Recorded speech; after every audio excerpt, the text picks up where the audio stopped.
Today, let's look at volcanicity. We are saying volcanicity is a process through which solids, liquids, and gaseous materials are forced into the earth crust or onto the earth's surface due to high pressure and temperature.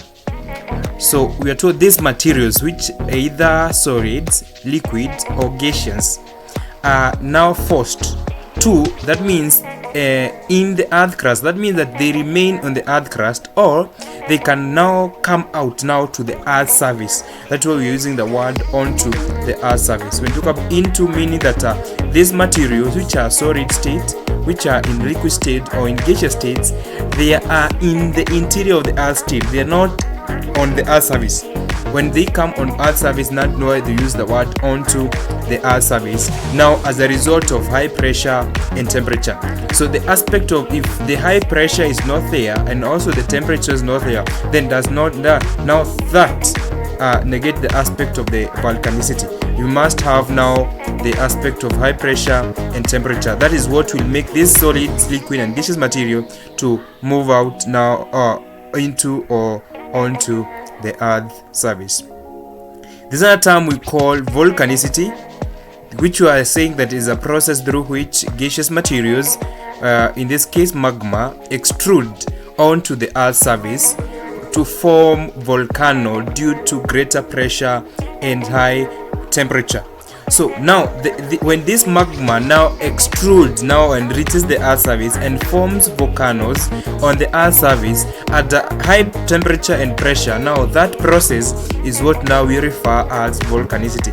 So you as a learner, you need to differentiate between the volcanicity and volcanicity. So you now be able to differentiate the two by definition. So another concept and another term that we are going to interact with as we move on this topic on volcanicity is magma. So you say magma is a molten rock material originating from the interior of the earth that cools well below the earth's surface and has large crystals. So these are molten materials that originate from the interior of the earth and cools and solidify in the interior of the earth, so it doesn't reach the earth's surface.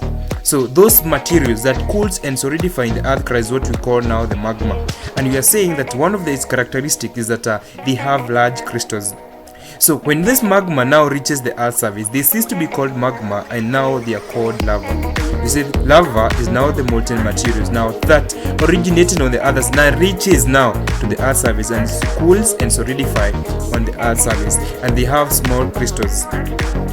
So if a question comes and you are told to differentiate between magma and lava, you're supposed to differentiate in terms of definition.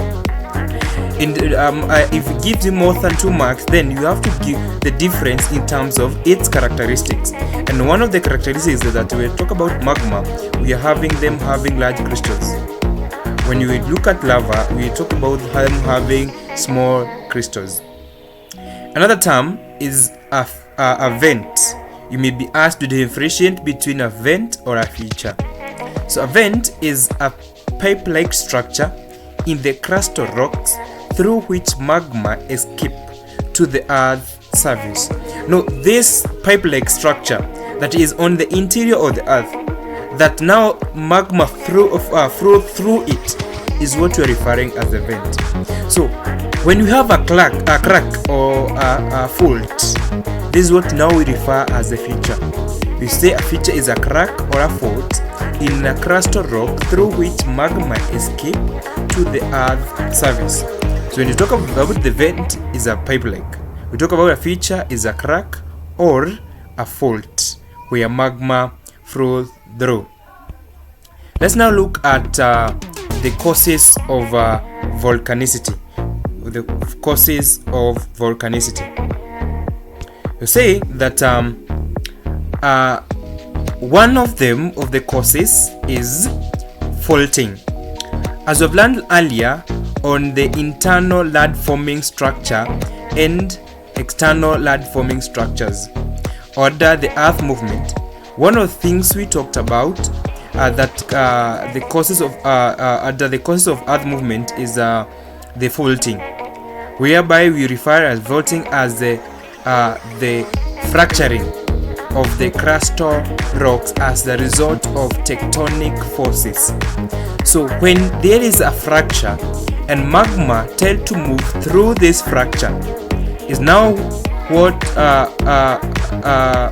we have now the aspect of volcanicity. So we talk about when now there is a crack under the fault, whether it is a normal fault, whether it is a reverse fault, whether it's a transversal fault, whichever, and now magma tend to move through this feature or a crack or a so-called fault. Now we have now the aspect of volcanicity. If there is a high temperature on the earth crust causing the solid rocks in the molten magma to move, that is what that will tend to cause volcanicity. If there is a high interior pressure getting released during the earth movement, that will also lead to volcanicity. If water comes to contact with the hot material in the earth surface or beneath the earth surface, turning to the gaseous form under pressure, they also lead to volcanicity. When we talk about now the earth movement, in this particular is the plate movement that weakens the crustal, giving way to the magma to move. As we can see, all those causes of volcanicity, the aspect of magma moving is a key. If the magma is not moving now, we don't have a volcanicity. So the magma must move. So we are going to look at the things in the interior of the earth that will make magma to move. Those are the causes of volcanicity. I've seen a student asked give 4 different causes of volcanicity, and a student writes earthquake. We don't talk about earthquake as a cause of volcanicity. Alright, we don't talk about earthquake as a cause of volcanicity. Okay, then we are going to just highlight the 2 types of volcanicity, and we are going to discuss them in our next lesson. One of the type of volcanicity is extrusive and the other one is intrusive. So if you want to learn more on the types of volcanicity, join us in the next class.